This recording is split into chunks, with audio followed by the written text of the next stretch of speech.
మరి ఇటీవ కాలంలోనే ఏప్రిల్లో 24 సంవత్సరాల యవనస్తురాలు ఆమె ఆత్మహత్య చేసుకొని చనిపోయిందండి. లాస్ట్ మంత్లో ఏప్రిల్ 24వ తారీఖు. చదువు ఉంది, అందం ఉంది, జ్ఞానం ఉంది, అన్నీ ఉన్నాయి. తీరా చూస్తే ఆమెకి ఎక్కడో భయం, ఎక్కడో ఆందోళన. ఆమె మంచి సోషల్ మీడియాలో మంచి ఇన్ఫ్లుయెన్సర్గా ఆమె ఉంది. చక్కని పేరుంది, అన్నీ ఉన్నాయి. తీరా చూస్తే ఆ 24 సంవత్సరాల 23, 24 ఉంటాయి అంతే ఆమెకి. ఈ ఏప్రిల్ అంటే లాస్ట్ నెల ఏప్రిల్ 24వ తారీఖు ఆమె ఆత్మహత్య చేసుకొని చనిపోయింది. ఆమె గురించి పేపర్లో ఒక సందేశం ఇచ్చారండి, ఆమె గురించి ఇచ్చారు. నేను ఒక్కసారి అది చదువుతాను. ఆమె గురించి ఇచ్చినది ఏంటి అంటే, social media influencer Meesha Agarwal ఆత్మహత్యకు పాల్పడిన విషయం తెలిసిందే.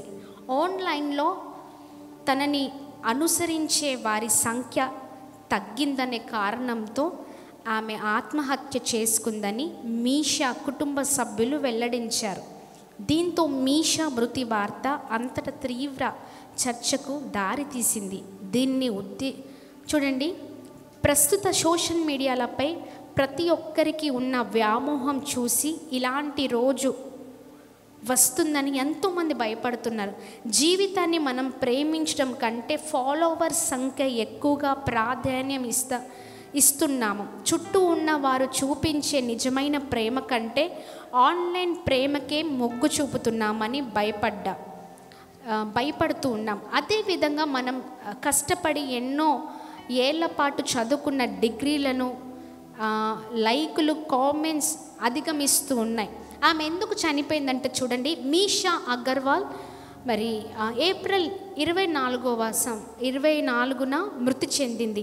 ఆమె మరణ వార్త ఇన్స్టా వేదిక కుటుంబ సభ్యులు వెల్లడించారు. లా చదువుకున్న ఆమె కెరియర్లో స్థిరపడాలని ఎన్నో కలలు కనిందని చెప్పారు. లాయర్ కావాలనుకున్న మీషా ఒక దశలో ఇన్స్టాగ్రామ్పై ఆసక్తి పెంచుకుంది. రీల్స్, పోస్టులతో ఫాలోవర్స్ సొంతం చేసుకుంది. ఫాలోవర్స్ సంఖ్యను ఇంకా మిలియన్స్కు చేర్చుకోవాలని కలలు కంది. ఇటీవల కాలంలో తన ఫాలోవర్స్ క్రమంగా తగ్గుతూ వచ్చారు. ఆ విషయాన్ని తాను జీర్ణించుకోలేకపోయింది. కెరియర్ పరంగా దృష్టి సాధించలేకపోయింది. ఆ భయంతోనే ఆత్మహత్య చేసుకుంది. చూడండి, ఈ 24 సంవత్సరాల మీషా అగర్వాల్ ఈమె సోషల్ మీడియాలో ఆమె అంటే తెలియని వాళ్ళు ఎవరు లేరండి. మంచి యవనస్తురాలు.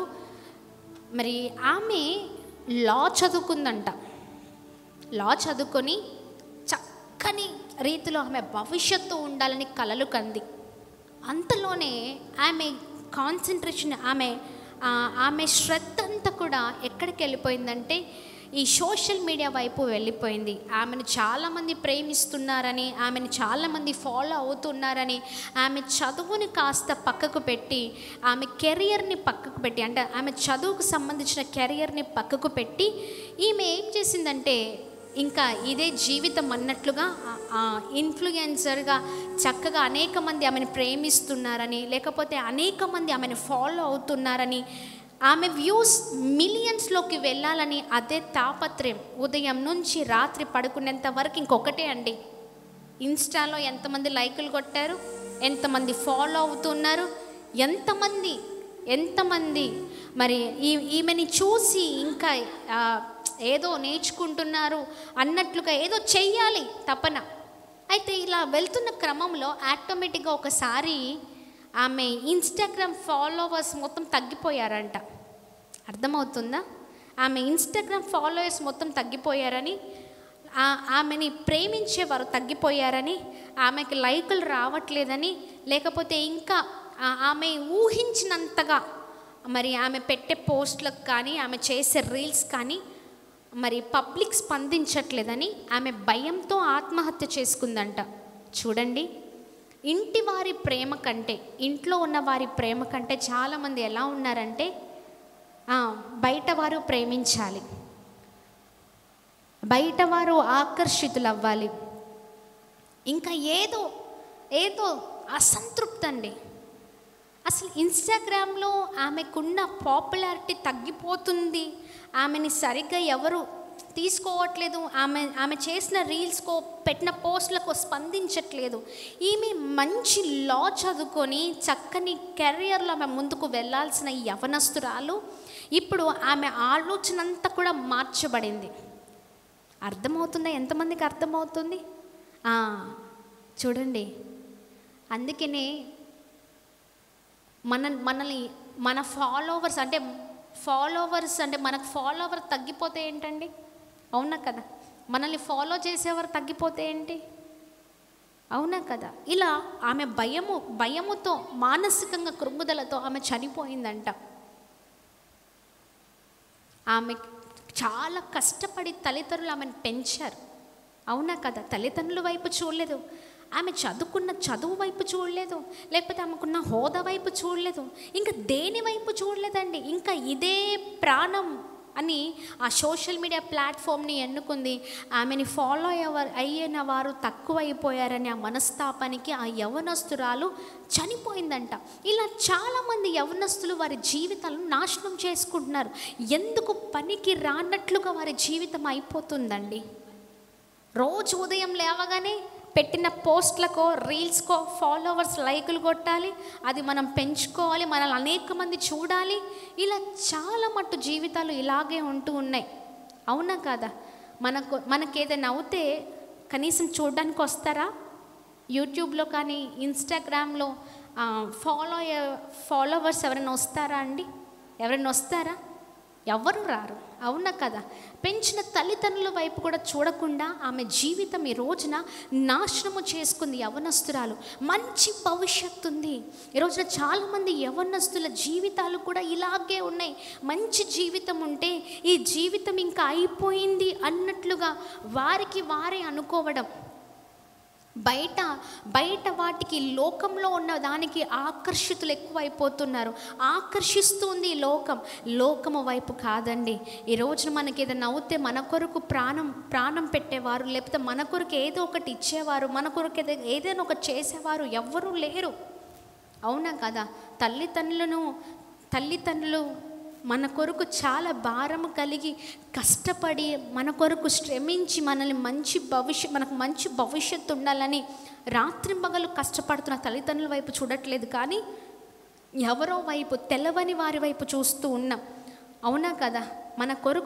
మన గురించి తెలియని వారి కొరకు చూస్తూ ఉన్నాం, మన కొరకు తెలియని వారి కొరకు ఆలోచిస్తూ ఉన్నాం. అది కాదండి జీవితం. Praise the lord. ఇలాంటి చాలామంది యవనస్తులు వారి జీవితాలను నాశనం చేసుకుంటున్నారు. అలా కాకుండా మన జీవితాలు చాలా చక్కని రీతిలో మనము ఆ జీవితాల్లో మనం ముందుకు వెళ్ళాలి. ప్రాముఖ్యంగా ప్రార్థన కలిగిన జీవితాలుగా, ప్రార్థన కలిగిన కుటుంబాలుగా మన కుటుంబాలు ఉన్నప్పుడు మన కుటుంబాలకు ప్రభుకి మహిమకరంగా ఉంటుంది. Praise the lord. దేవుని నామానికి మహిమ కలుగును గాక. ఇలా చక్కని జీవితాలతో మనమందరం ముందుకు సాగుదుము గాక. ప్రార్థించే వారిగా ఉందాం, బిడ్డల్ని ప్రార్థన పూర్వకంగా పెంచుదాం. ఈ మీషా పాల్ అనే ఈ సిస్టర్కి, అంటే ఈ యవనస్తురాలకి అన్నీ ఉన్నాయి, ఏమీ లేదండి, మనశ్శాంతి లేదు, నెమ్మది లేదు. అవునా? అంత ఉంది, హోదా, డబ్బు, ఆస్తి, అంతస్తు అన్నీ ఉన్నాయి అనుభవించడానికి, కానీ నెమ్మది లేని జీవితాలు, ఎక్కడో భయం, ఎక్కడో ఆందోళన, ఎక్కడో అసంతృప్తి కలిగిన జీవితాలు. ఇలా ఉండడానికి వీల్లేదండి. చాలా మనమందరము కూడా ఇలాంటి యవనస్తుల కొరకు ప్రార్థిద్దాం, మన బిడ్డల కొరకు ప్రార్థన చేద్దాం. మన జీవితాలు చక్కని జీవితాలుగా ఉండాలని మరి మన జీవితాలన్నిటి కొరకు ప్రార్థన చేద్దాం. ప్రాముఖ్యంగా ఎవరి జీవితంలో, ఎవరి కుటుంబంలో యేసయ్య ఉంటే ఆ కుటుంబాలు వర్ధిల్లింపబడతాయి. గట్టిగా చప్పట్లు కొడుతూ ప్రభు నామాన్ని అందరం కలిసి మహిమ పరుద్దాం. హల్లెలూయా. దేవుని నామానికి మహిమ కలుగునుగాక.